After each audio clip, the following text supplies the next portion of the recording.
Olá, bom dia para você. Pode chegar, seja muito bem-vindo. O convite é o de sempre. Vamos juntos conferir o que foi notícia nessa semana no Brasil e no mundo? Como era esperado, o Copom decidiu manter a taxa Selic pela terceira vez seguida. O índice vai permanecer em 13,75% ao ano. O comitê cita incertezas fiscais e o cenário externo desafiador como justificativas. Vamos conferir. Em comunicado, o Comitê de Política Monetária, o Copom, afirmou que a decisão de manter a taxa em 13,75% foi unânime entre os membros presentes na reunião. A principal justificativa foi a incerteza sobre a política fiscal no país. Abre aspas. A conjuntura particularmente incerta no âmbito fiscal requer serenidade na avaliação dos riscos. Fecha aspas, informou o comunicado. A justificativa passa ainda pela desaceleração da atividade econômica global mais acentuada do que a projetada. Assim como nas decisões anteriores, pesou também a inflação e as perspectivas econômicas domésticas. Esta é a terceira vez seguida que o comitê decide pela estabilidade da taxa, após uma sequência de 12 altas, iniciada em março de 2021, quando a Selic estava em 2% ao ano. O atual patamar é o mais alto desde novembro de 2016, quando a taxa básica estava em 14% ao ano. O preço dos aluguéis residenciais teve queda de 0,36% em novembro. Os dados são do Índice de Variação de Aluguéis Residenciais, divulgado pela Fundação Getúlio Vargas. Em 12 meses, o índice acumula uma alta de 10,28%. O Índice de Variação de Aluguéis Residenciais foi criado para medir a evolução mensal desses valores no mercado de imóveis no Brasil. As informações obtidas diretamente de contratos assinados entre locadores e locatários, sob intermediação de empresas administradoras. Quanto aos resultados das 4 capitais que integram o índice da FGV, o aluguel residencial em São Paulo passou de uma queda de menos 0,69% em outubro para um recuo de menos 0,32% em novembro. No Rio de Janeiro, o índice saiu de alta de 0,04% para elevação de 1,55% no período. Já em Belo Horizonte, de uma expansão de 0,86%, registrou queda de menos 1,21%. E em Porto Alegre, do aumento de 1,10% para redução de menos 1,13%. No acumulado em 12 meses, os aluguéis avançaram 9,48% em São Paulo, 8,79% em Porto Alegre, 13,13% em Belo Horizonte e 12,16% no Rio de Janeiro. A produção e a venda de veículos cresceram em novembro. Os dados foram divulgados nessa semana pela Associação das Montadoras. Quem conta mais detalhes para a gente é a repórter Maria Clara Leite. No mês passado, a produção de veículos cresceu 4,9% na comparação com o mês de novembro de 2021.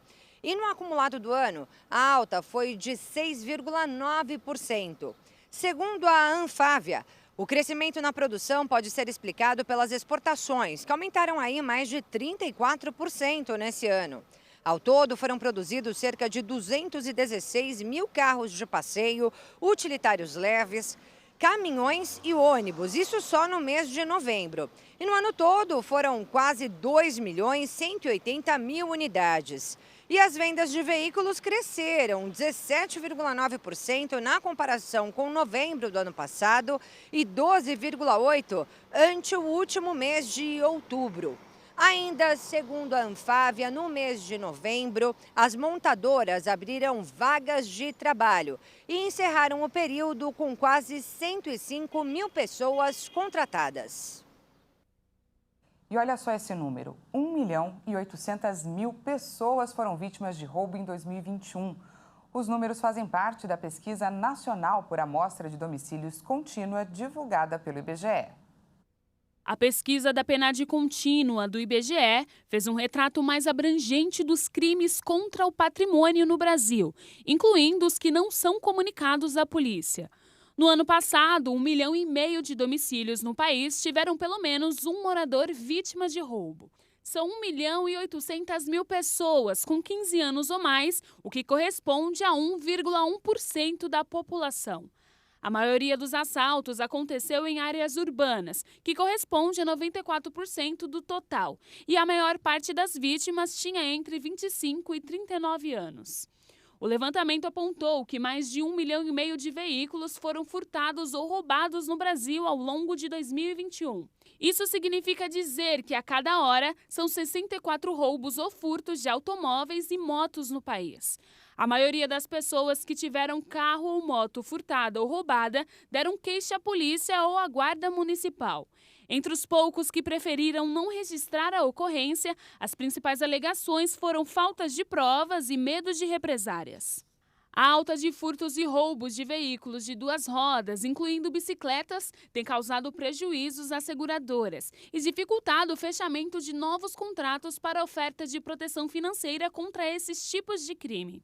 E entre os objetos subtraídos com a maior frequência, o celular é o mais citado em todos os casos de roubos e furtos dentro e fora de casa.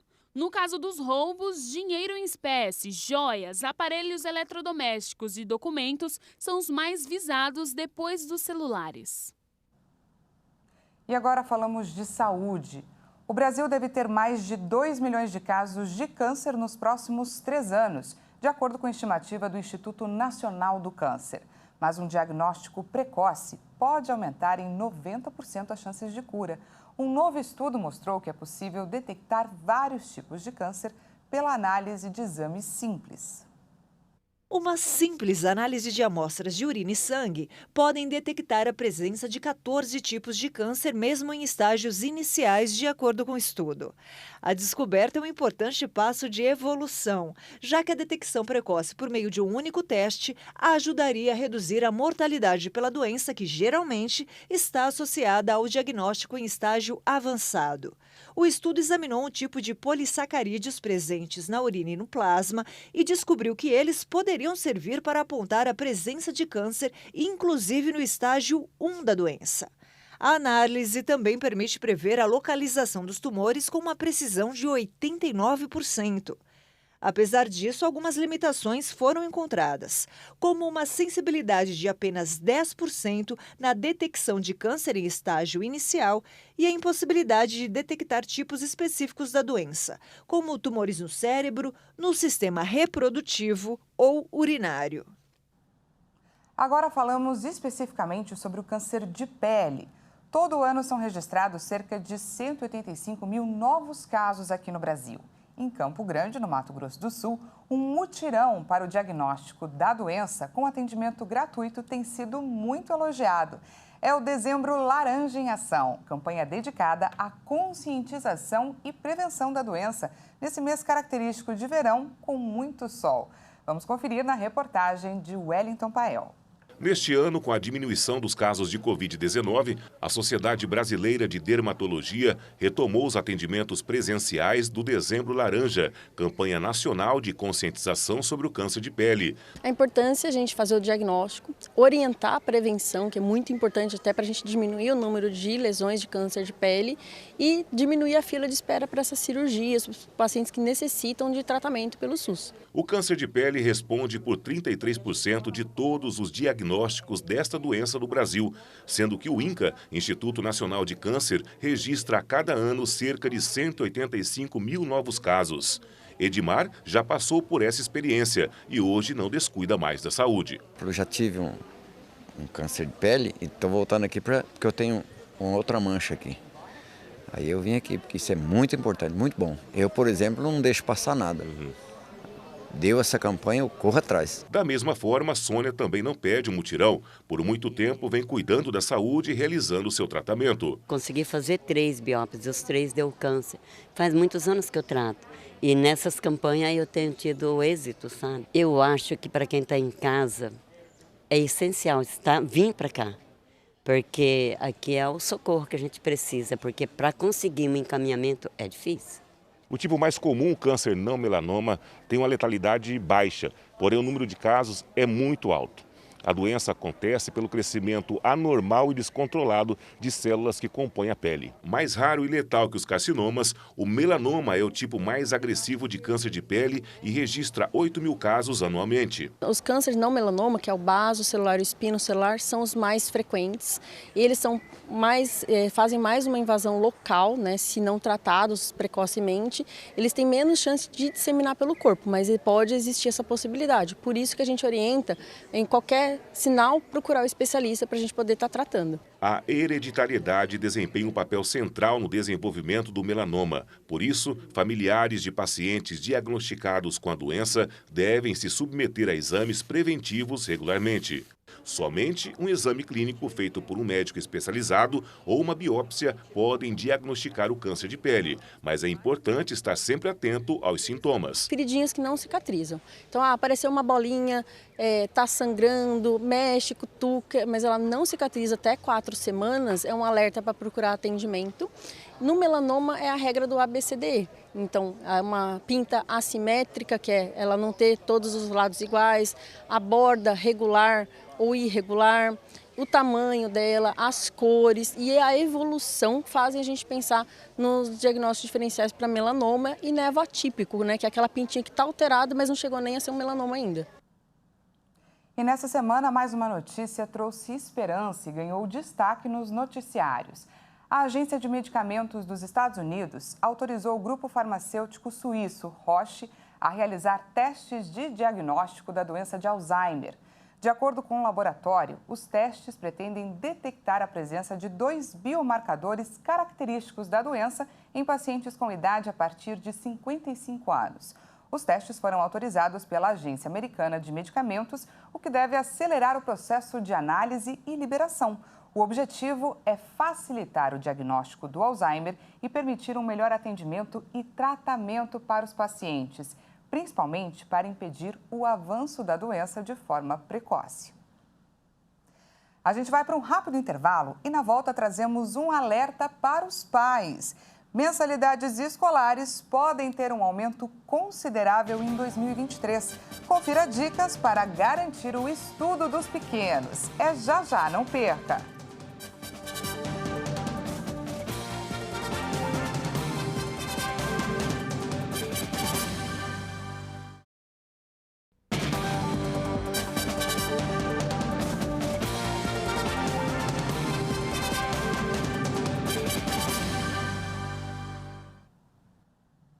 Seja bem-vindo mais uma vez. Estamos de volta e com um alerta para os pais. As mensalidades das escolas particulares podem ter um aumento de quase 10% em 2023.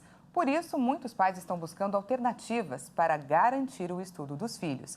Quem traz para a gente os detalhes é a repórter Bruna de Jaimo em uma reportagem especial. Quem tem filhos matriculados em escolas particulares vai ter que se adaptar para encaixar a mensalidade no orçamento em 2023. Isso porque 63% dos colégios pretendem aumentar o valor da mensalidade acima de 10%, ou seja, quase o dobro da inflação oficial prevista para 2022. Esse aumento é bem menor se comparado com os últimos 2 anos, quando as escolas precisaram se adaptar e adotar o sistema híbrido para não fechar durante a pandemia. Nesse mesmo período, 1 milhão de alunos foram das escolas particulares para as públicas ou estaduais. Isso é cerca de 10% do total. Vale lembrar, obviamente, que as instituições de ensino, por conta da pandemia, muita gente acabou perdendo emprego, acabaram reduzindo o orçamento familiar e tiraram os filhos de ensino particular e estão retornando agora. Então, esse custo das instituições de ensino está sendo repassado, mas em algum momento do tempo ele vai voltar a uma realidade melhor, que seria reajustar muito próximo da inflação. O mercado da educação básica privada brasileira tem mais de 40 mil escolas espalhadas por mais de 3 mil cidades. A educação infantil, considerada uma etapa fundamental na formação das crianças, foi determinante. Nesse grupo, foram mais de 600 mil cancelamentos de matrículas, das quais 298 mil foram nas creches e mais de 300 mil na pré-escola. Segundo o presidente do Sindicato das Escolas Particulares do Estado de São Paulo, as instituições de ensino precisam do financiamento dos pais para se manterem. A escola particular funciona mais ou menos como um condomínio. Nós temos escola no Brasil hoje que custa de 500 a 9, 10 mil reais de mensalidade por mês. Os pais se cotizam e bancam essa mensalidade porque querem ter uma educação X para os seus filhos. Não tem como a escola bancar qualquer tipo de investimento, de inflação, enfim, qualquer coisa que não seja repassado para a família. E a solução para driblar o aumento na mensalidade é tentar encontrar alternativas para manter os filhos no ensino particular. Pesquisar algumas alternativas próximo da residência, qual é a infraestrutura oferecida a esse aluno. Então não basta também retirar um aluno de uma instituição pagando metade em outra, mas não tem, por exemplo, um laboratório de informática, não tem um laboratório de ciência, não tem um ambiente para desenvolvimento de funções, por exemplo, de educação física. Então é importante o pai e a mãe avaliar muito bem nessa hora de não só olhar para o bolso, mas aquilo que está sendo oferecido também para o filho. E a gente traz um dado importante sobre a leitura no Brasil. Nesse ano, a venda de livros cresceu e o faturamento do mercado ultrapassou os 2 bilhões de reais. Até a primeira semana de novembro, mais de 47 milhões de livros já haviam sido vendidos este ano. Os dados são do 11º painel do varejo de livros do Brasil, feito pela Nielsen, que monitora o mercado de livros do país. O número de livros vendidos teve um aumento de 4% em relação ao mesmo período de 2021, que, por sua vez, já tinha sido melhor do que 2020. Esse movimento social de aumento da leitura reflete diretamente também no faturamento do mercado, que desde o início da pandemia se manteve crescente, ultrapassando os 2 bilhões de reais. Além disso, houve também um aumento em quantidade de livros vendidos. A variação foi menor, mas ainda assim positiva, de 0,21%. O levantamento é feito com base nos dados das principais livrarias do país. A expectativa é que a próxima pesquisa apresente números ainda melhores, já que ela incluirá também o resultado da Black Friday. E nessa semana, o presidente ucraniano Volodymyr Zelensky foi nomeado como a personalidade do ano de 2022.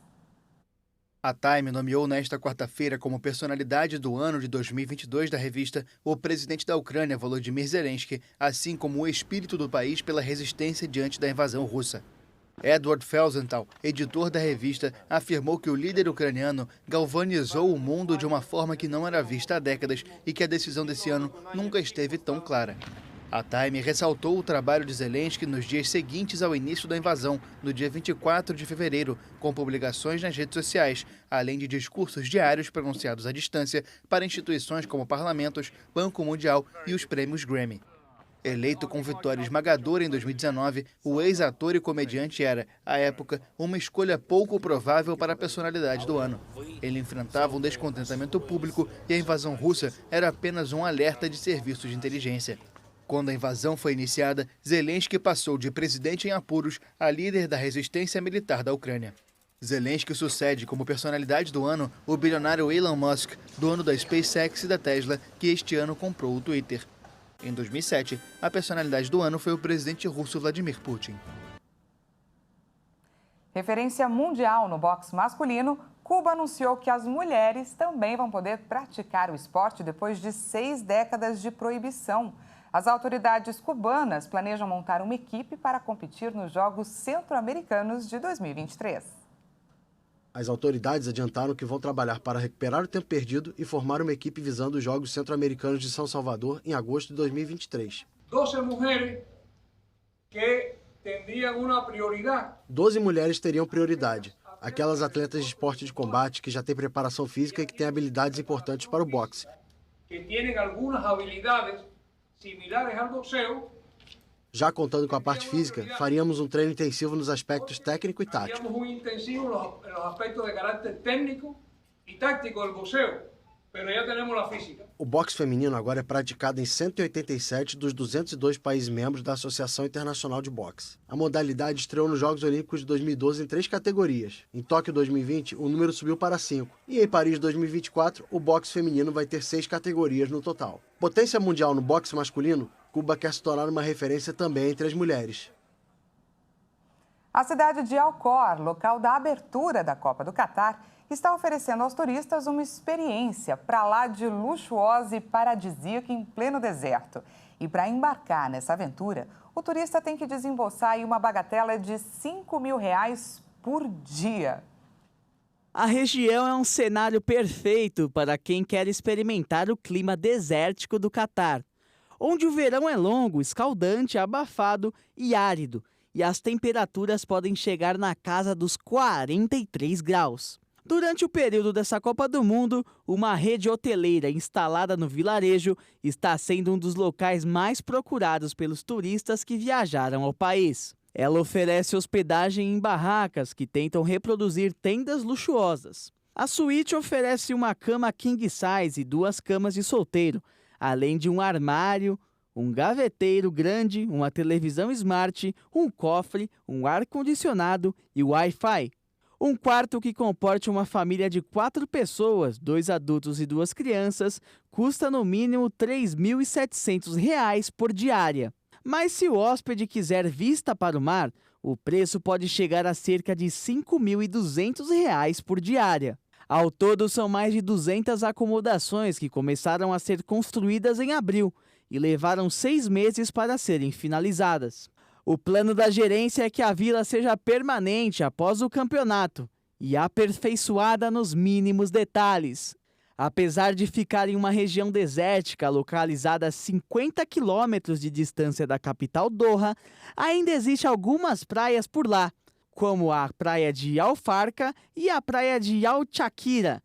A cidade já foi um pequeno e isolado povoado, que desempenhava um importante papel na indústria de pérolas no país, antes de passar a ser explorada pelo turismo.